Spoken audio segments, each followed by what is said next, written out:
Before we get on with the podcast, I'd like to mention that I now have 3 books for sale on Kindle.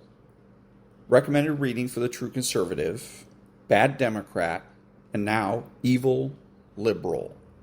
All available for $3.99 or through Kindle Unlimited. Now, on with the podcast.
didn't grow up with the stay-at-home dad community. You don't really find that in the Italian culture.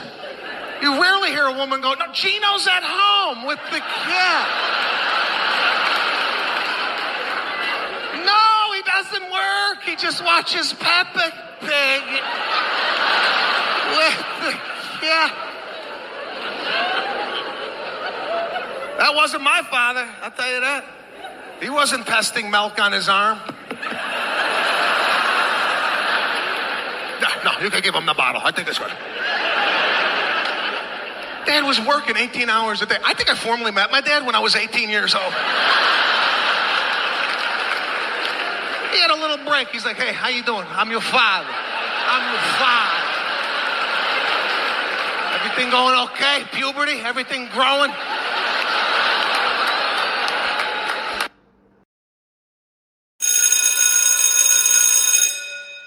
Good morning. It's Saturday, Rules Saturday, July the 11th, and this is The True Conservative. Welcome to all the butchers, bakers, and candlestick makers out there.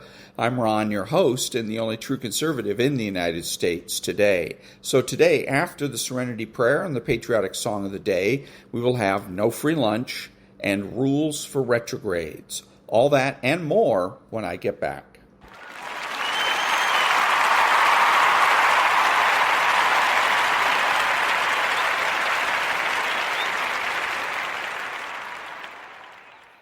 God grant me the serenity to accept the things I should not change, the courage to change the things I should, and the wisdom to know the difference. Amen.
Thank you. And now there's no free lunch. 250 Economic Truths by David Bahnsen. Our freedom of choice in a competitive society rests on the fact that if one person refuses to satisfy our wishes, we can turn to another. But if we face a monopolist, we are at his absolute mercy. And an authority directing the whole economic system of the country would be the most powerful monopolist conceivable. It would have complete power to decide what we are to be given and on what terms. It would not only decide what commodities and services were to be available and in what quantities, it would be able to direct their distributions between persons to any degree it liked. F.A. Hayek. Excessive political power can never remain a purely political problem. It can never remain a civic problem. It must always become an economic problem. Absolute political power undermines the sine qua non of economic freedom, competitive choice. The control available to political absolutists defies our imagination's ability to comprehend. And that was There's No Free Lunch by David Bahnsen. Back in a minute.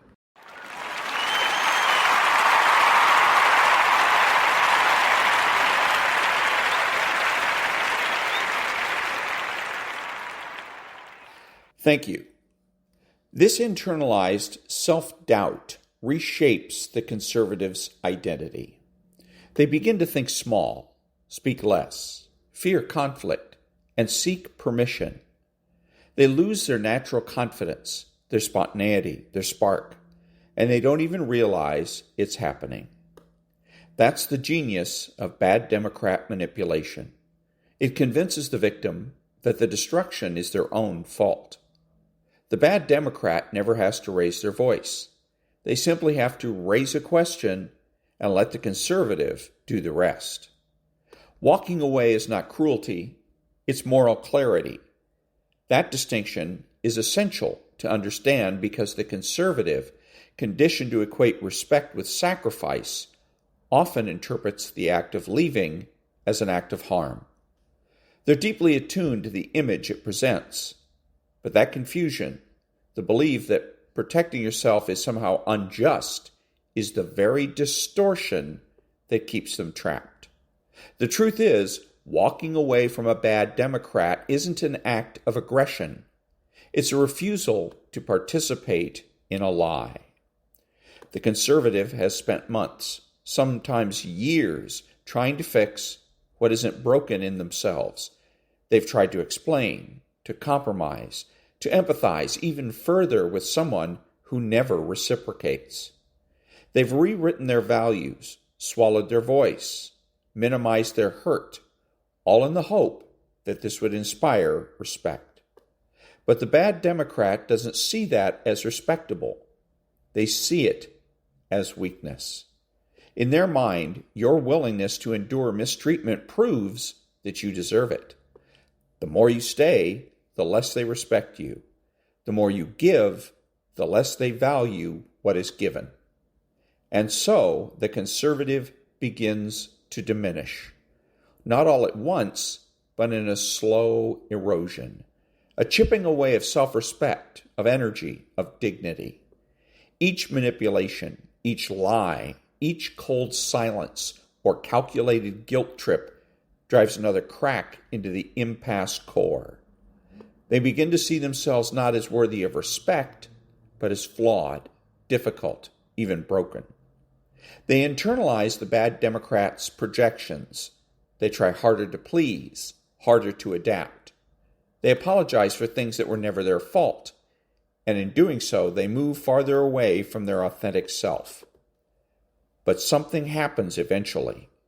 Not always loudly, not in a moment of drama. Sometimes it comes quietly in the stillness of yet another sleepless night. It's a realization not of anger, but of clarity. The conservative sees the pattern. They realize they've been trying to build a bridge to someone who never intended to meet them halfway. And with that realization comes a shift from shame to recognition, from guilt to truth. They see that staying is no longer compassionate, it's self-abandonment. This is where moral clarity begins. It is the understanding that you are not obligated to destroy yourself to preserve someone else's comfort. That respect, real respect, does not require the erosion of identity. It does not demand silence in the face of cruelty or submission in the face of control. The conservative begins to see that the very act they've been avoiding is not a betrayal of respect, but an expression of it. not toward the bad Democrat, but toward themselves. This moral clarity is not about revenge. It's not about proving a point or making the bad Democrats suffer. That's not the conservative's nature. It's about no longer participating in a dynamic that thrives on distortion. It's about refusing to mirror back the bad Democrat fantasy, the fantasy that they are untouchable, righteous, superior. When the conservative walks away, they are no longer validating the narrative. They are no longer standing in the role of the bad Democrat assigned them, the caretaker, the scapegoat, the emotional sponge. They simply exit the stage. The bad Democrat, of course, will claim this is cruelty, not because it truly is, but because it disrupts their control. In their worldview, others exist to serve their needs. When someone refuses, it's seen as betrayal. They will accuse the conservative of being selfish, ungrateful, cold.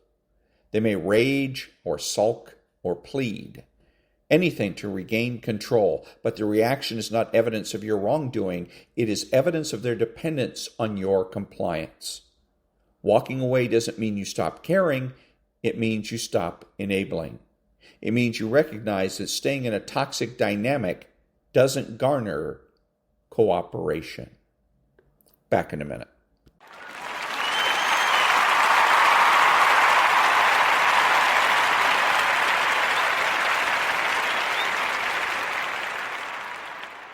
Thank you. Now, rules for retrogrades. Rule 2. Conservatism is inherently Christian. Intellectual conservatism is inherently Roman Catholic. In America specifically, conservatism's guts have been Protestant, but its brains must be Catholic. It is true in Western civilization generally. This is because Aristotle and St. Thomas Aquinas, together with the Christian scripture and tradition, informed the unique basis of all that's good in ancient and medieval Europe, which created Western culture. The retrograde needs to be aware of this and spread the message. The best of American values and Western triumphalism reduces to the teachings of Aristotomism. Aristotle lays out the sine qua nons for Western anthropology, justifying the interaction between man's free will, habit, virtue, politics, and culture. St. Thomas most aptly shows how Christian tradition and scripture perfected these Aristotelian building blocks of culture. Goodies like natural rights and limited government emanate uniquely from this source. But in recent centuries, Aristotle and St. Thomas deliberately have been robbed of their due credit. On the right hand, the Reformation rejected this Aristotomist basis for Western culture at behest of sola scriptura. On the left hand, the Enlightenment made the same dismissal, except premised upon anti-Christian scientism. In other words, the two movements rejected Aristotomism for opposite reasons. Things played out interestingly in America. When their Protestant Enlightenment worldview came up wanting, the American founders and colonial and antebellum American culture secretly drew heavily on Aristotomism, while unabashedly denouncing Aristotle and Thomas. These two figures are basically the American retrogrades' dark knights, gathering all the unique blame and none of the due credit. All republics live out a three-phase life cycle. First, breaking the old regime, and then making the new regime, and finally, staking the new regime in the culture. Aristotomism proves indispensable for all three phases. This is seen in American history specifically and in all republics generally. Breaking the old regime. In 1776, the Declaration of Independence announced the breaking of the English rule over the American colonies. In the American Republic, before it was even technically a republic, founders such as Thomas Jefferson and John Adams secretly drew on a Thomist natural rights tradition. Footnote: The natural rights tradition includes thinkers like Robert Bellarmine and Protestant political thinkers who drew on Bellarmine and Aquinas. End of footnote. Thomas Jefferson and John Adams secretly drew on a Thomistic natural rights tradition in formulation and defense of the Declaration of Independence.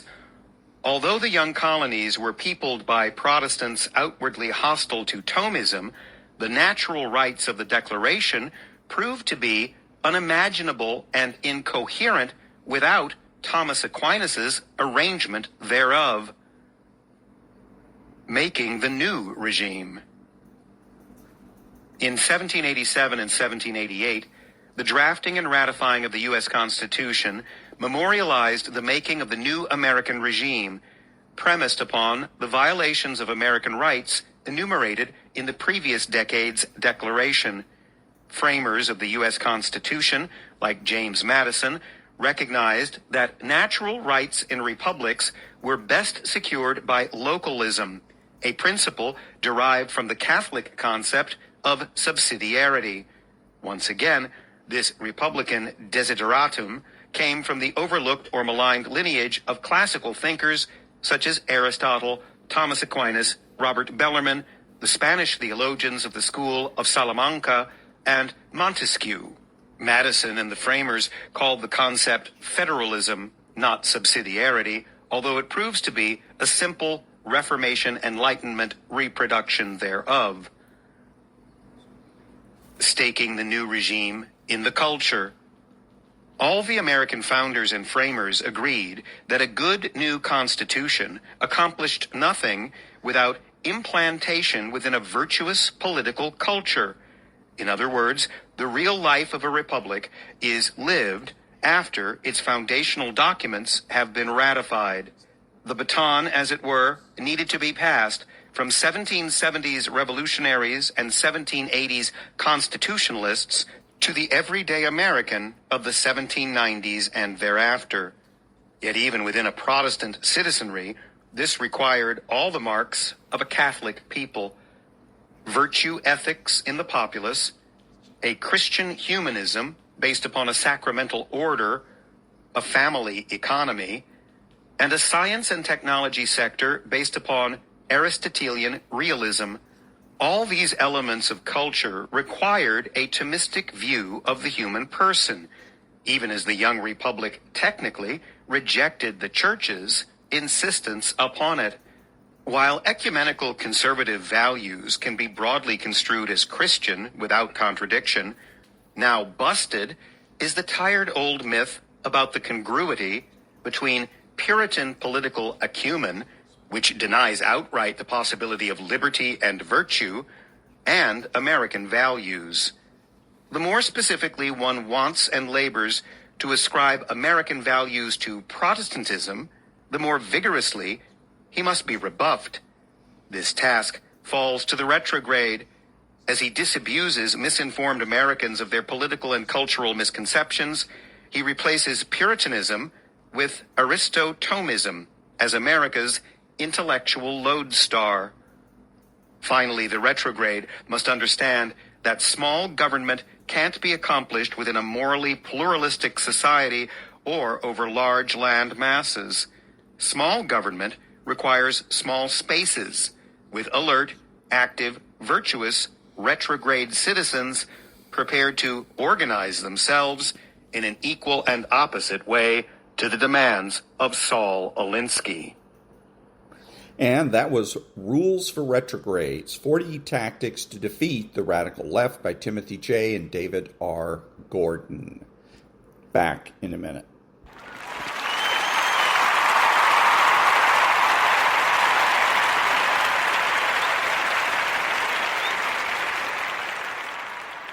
Thank you. So part of the news today, apparently negotiations are off with Iran, and which is a good thing as far as I'm concerned.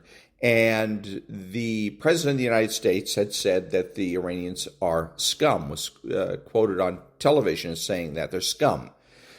And of course, now he's making that claim, and he's making an arbitrary claim. Like I said, we all do it We do it most of the time. Most of the time when we communicate, we make arbitrary claims. We don't have facts and proof in our hip pocket to back up everything that we say. If we tried to, we wouldn't be able to communicate. And that's key to understand that, because the liberals don't want us to communicate. The liberals want us to lead, follow, or get out of the way. And so when Donald Trump went ahead and called them scum, they started challenging him. Now, the people that challenged him weren't obvious about it this time. They didn't come out and say, well, what evidence or proof do you have? What they did is a little bit more subtle. They said, well, what's different about now versus earlier? But it's still a request for evidence or proof. And President Trump goes ahead and tries to explain, and that's a mistake. That's an error. Don't do it. You're being played. They don't want evidence. They don't want proof. If you provide some sort of evidence or proof, they're simply going to challenge it again. Because really what you end up doing when you make an arbitrary statement is you back it up with another arbitrary statement. I mean, what would we have to give to the news media to prove that the Iranians are scum? The news media, first of all, acts like it's neutral, and beyond that, acts as though it just woke up, as though it has no recollection of recent history. Because if you've been paying attention to what's been going on vis-a-vis the United States and Iran, you would understand why President Trump is frustrated enough with the Iranians to call them scum. Okay, so, but again, the point is to punish President Trump, to get him to start to self-censor. Okay, when the President of the United States got up and walked away from the ABC News lady when she was asking him what proof or evidence he has that the California elections are rigged, he eventually self-censored. He got up and walked away. I'm not going to talk to you anymore. What he should do is just simply say, take my word for it. That's it. And every time they try to another little angle to try to get in there, get him to explain, he just needs to come back and say, no, take my word for it. Take my word for it. Take my word for it. Take my word for it. Okay. And if he keeps doing that, eventually these people in the media are going to stop asking for proof and evidence that the president is onto their game. He could even say so. Look, I'm onto your game. I know what it is that you're trying to do. I'm making an arbitrary claim here. You can either take my word for it or you can do your own investigation. There you go. Problem solved. Back in a minute.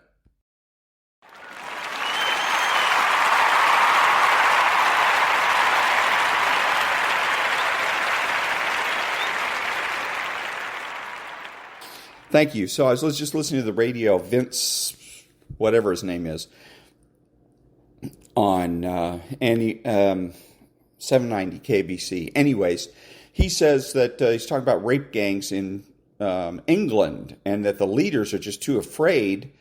I guess what he means is that they're too afraid of political correctness and all that to call these folks out and prosecute them. No, that has nothing to do with it. The leaders know what's going on, and they're putting up with it. And they're putting up with it because of money. They want these folks in the country so that they will go to work and pay into the welfare system, the English welfare system, to keep people, to make sure people keep their pensions, etc. The English and everybody in Europe is facing the same kind of crisis the United States is facing in terms of Social Security and Medicare.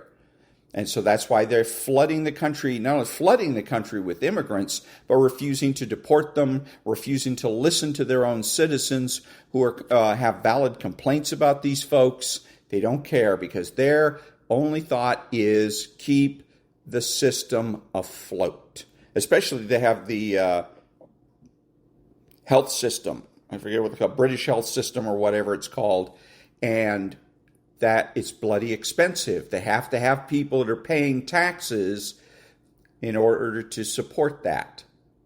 And they're willing to do whatever it takes, sacrifice anybody or anything in their way to make sure that there's enough taxpayers to pay for all the benefits. That's what it's really all about. Back in a minute.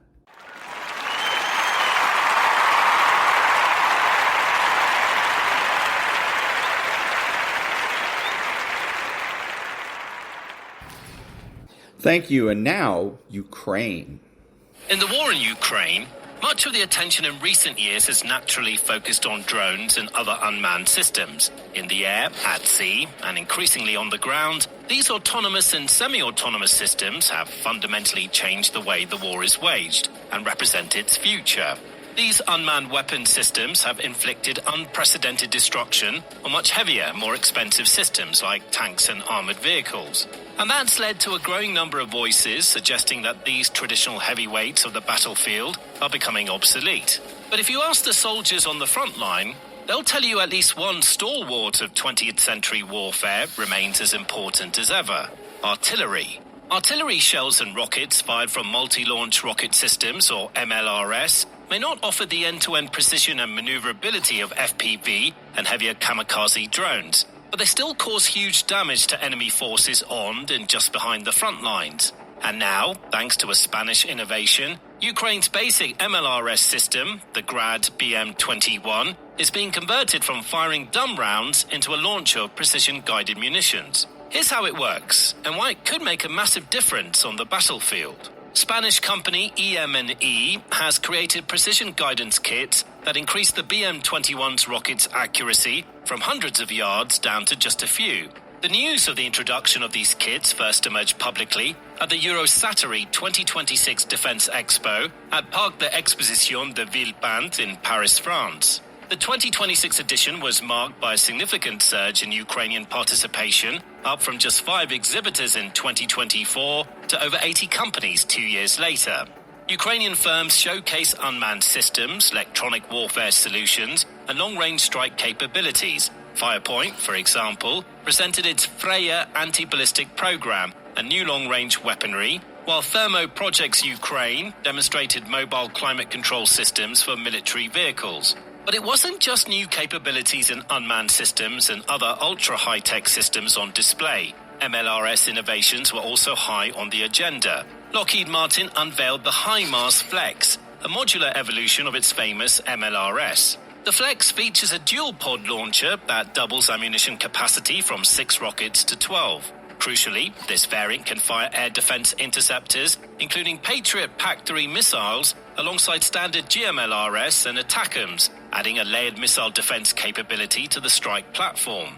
European consortium KNDS revealed the Long-Range Artillery System, or LORAS demonstrator. It utilizes a new 155mm 58 caliber gun to achieve ranges of 50 to 62 miles with precision ammunition, bridging the gap between traditional howitzers and MLRS. New variants of the Global Mobile Artillery Rocket System, or GMARS, a collaboration between Rheinmetall and Lockheed Martin, were also unveiled, albeit somewhat overshadowed by the HIMARS Flex announcement.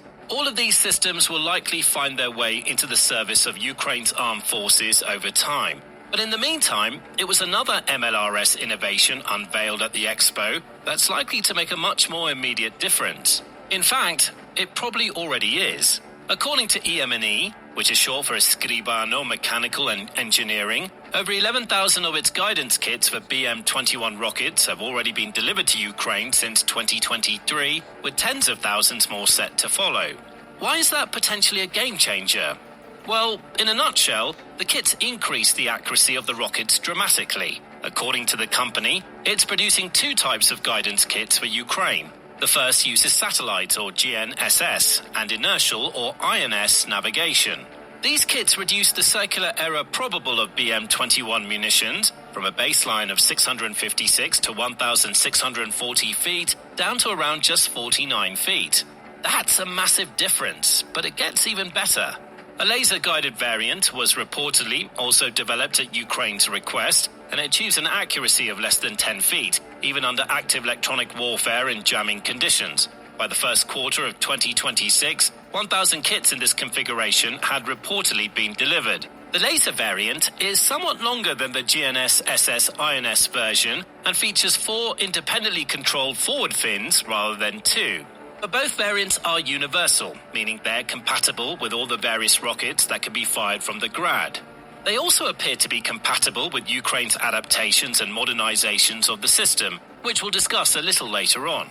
The standard rocket that Ukraine uses with its Grads is the unguided M21OF 122mm rocket, a solid fuel projectile designed for high explosive fragmentation effects against area targets. The rocket weighs around 145.5 pounds in total, incorporating a 40.54-pound warhead charged with TNT-based explosive such as TGAF-5.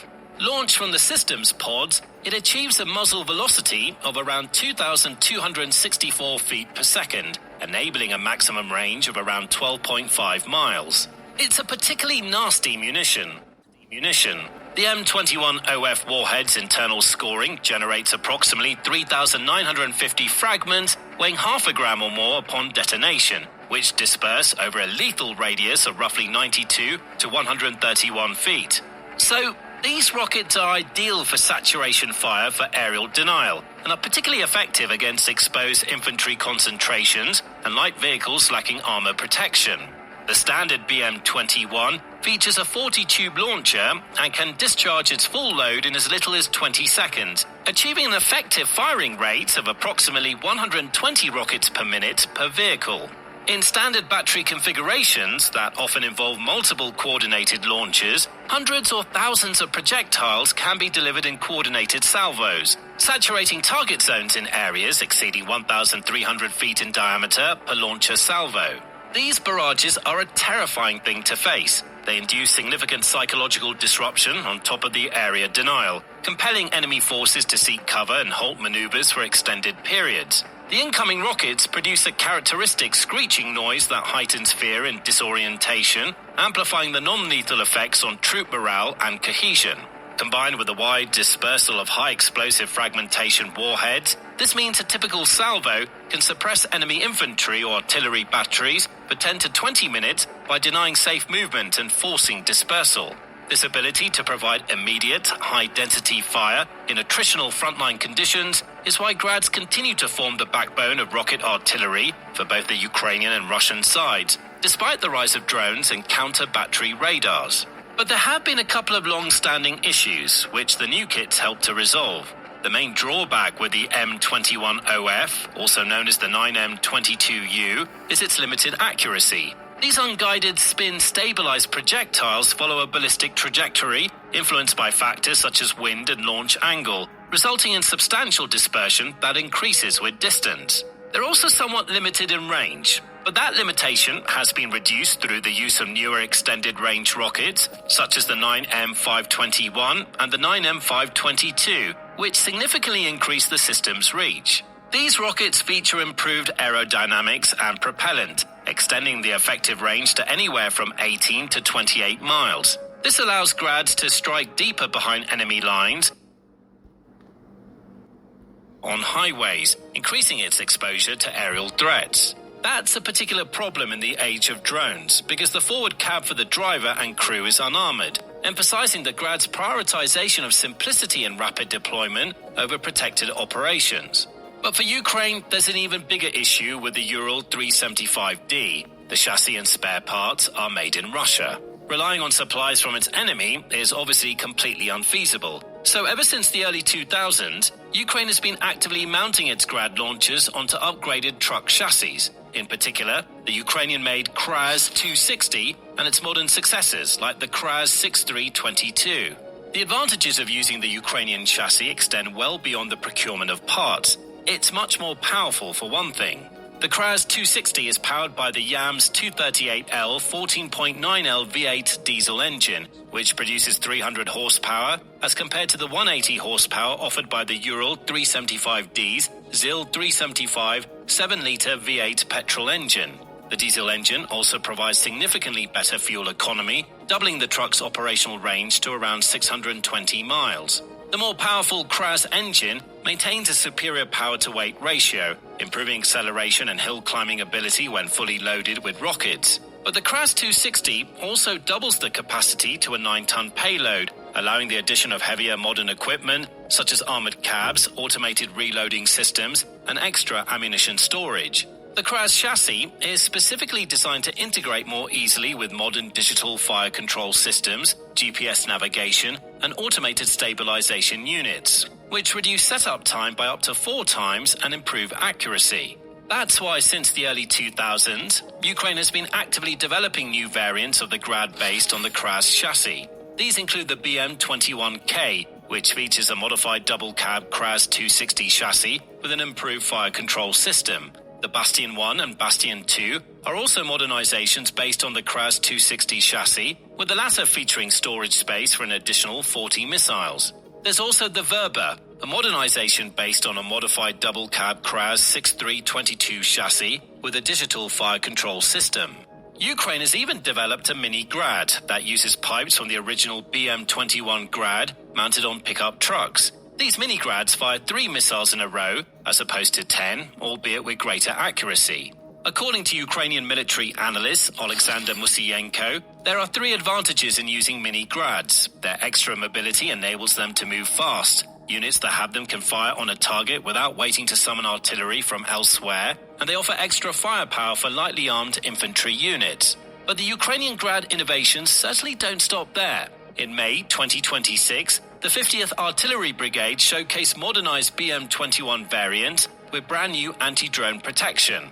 The most noticeable feature of the upgraded Grad systems is the extensive additional armor. The launch tube assembly has been fitted with a grille made of solid grating, extending in the direction of fire, a common feature of this type of weapon system. There's also a complex mesh structure in front of the vehicle's cab that closely resembles similar designs seen on Ukrainian tanks and armored vehicles. The structure can be folded up or down as needed, allowing simplified access to the engine for maintenance or repairs. When folded up, it almost certainly provides better visibility of the road ahead.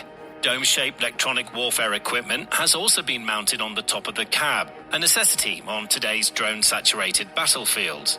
The doors have also been fitted with reinforced grills designed to improve crew survivability against kamikaze drones. So, all of Ukraine's Grad variants have become significantly more survivable. And now, thanks to the introduction of EM&E's guidance kits, their rockets are in the same ballpark of accuracy as the HIMARS and M270. That gives Ukraine a new edge on the battlefield. Its Grad variants are no longer just useful for saturating an area with terror. They can now deliver 40 pinpoint strikes in a matter of seconds, and at a fraction of the cost of firing HIMARS rockets. GMLRS rockets cost approximately $150,000 to $200,000 each and rely on Western supply chains, making them a scarce resource reserved for high-priority targets. ATACMS missiles cost between $1 million and $1.7 million per unit, depending on the variant. By comparison, a standard unguided BM-21 rocket costs in the region of $1,000 to $10,000, depending on the manufacturer, age, and type of missile. True, to ensure hitting a specific target directly, you'd probably only need to fire a single GMLRS or ATACMS missile, whereas a full salvo of 40 unguided BM-21 rockets would likely be required to achieve the same effect. That reduces the cost difference significantly. But with the introduction of the EM&E kit, the cost for a guided precision rocket just fell through the floor for Ukraine. And that's likely to be just the first major benefit from what looks like an exciting new partnership for the Ukrainian military. Because the collaboration with EM&E doesn't stop at guidance kits. In May 2025, Ukroboronprom signed a memorandum with EM&E to jointly develop weapons and localize Spanish module production within Ukraine. Separately, Ukrainian UAV manufacturer Skyton signed a cooperation agreement with the company in March 2026. What these agreements mean in practice isn't entirely clear yet. But a quick look at the other systems being developed by EM&E surely makes unpleasant viewing for the Russian leadership. The company's flagship product is the Guardian 30 remote turret, and it's reportedly already in action in Ukraine. This is a remotely controlled weapon station armed with a 30mm automatic cannon, typically the Mk44 Bushmaster 2, and a coaxial 7.62mm machine gun. It's designed for integration onto armored vehicles like Ukraine's BTR-34 or Kraz chassis to provide enhanced crew protection. EM&E also makes the Guardian 2.0 RWS, a lighter remote weapon station capable of mounting medium 7.62 or 12.7mm machine guns or 40mm automatic grenade launchers. It features advanced day-night cameras and laser rangefinders for precision engagement.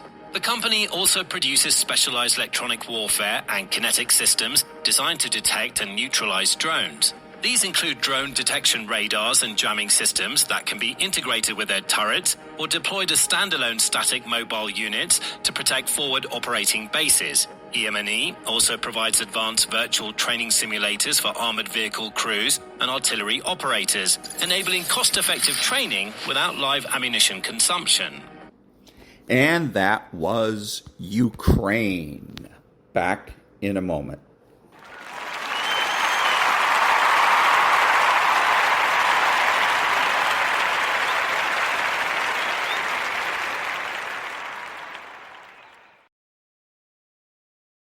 Thank you. This is Ron, your host, the only true conservative in the United States today, bidding adios to all the butchers, bakers, and candlestick makers out there, and reminding you that you're not neutral and that the government has no rights.